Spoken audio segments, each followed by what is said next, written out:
Maradona বলেছিলেন, আমার জায়গা যে নিতে পারবে সে আর্জেন্টিনার সেরা খেলোয়াড় হতে পারবে। টেভেজ বলেছিল, যে মেসিকে বুঝে না সে ফুটবল খেলাই বুঝে না।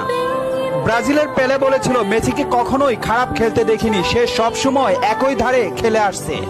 পেপ গার্দিওলা বলেছিলেন, মেসিকে নিয়ে কিছু লিখবেন না, না লিখে ওকে শুধু দেখে যান, কেননা কোনো কোচ বা সিস্টেম তাকে আটকাতে পারে না। রাইকেট বলেছিলেন, মেসির গোল এক একটা শিল্পকলা, আবার বলেছিলেন মেসি মানে ফুটবলের ইতিহাস। ব্রাজিলের রোনালদো বলেছিলেন, মেসিকে অনেক বেশি কমফিট মনে হয়। ফিকো বলেছিলেন, মেসিকে দেখা মানে অর্গজমের পর অবিশ্বাস্য। জাভি বলেছিলেন, মেসি অন্যদের থেকে কতটা এগিয়ে এটা যারা বুঝে না তারা অন্ধ।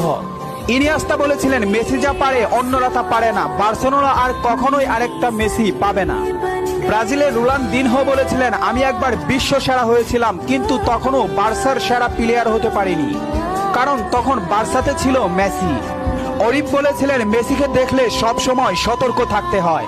ইব্রাহিম মুভিজ বলেছিলেন, মেসির বাঁ পায়ে যথেষ্ট, ডান পায়ের কোনো প্রয়োজনই নেই। খুলিদ বলেছিলেন, মেসিকে দেখতে পাচ্ছি বলে আমরা ভাগ্যবান, কারণ মেসি ফুটবলের সৌন্দর্য। রোমারিও বলেছেন, ও নিউটন আইনস্টাইনের মতো প্রতিনিয়ত নিজেকে ছাপিয়ে যাচ্ছে।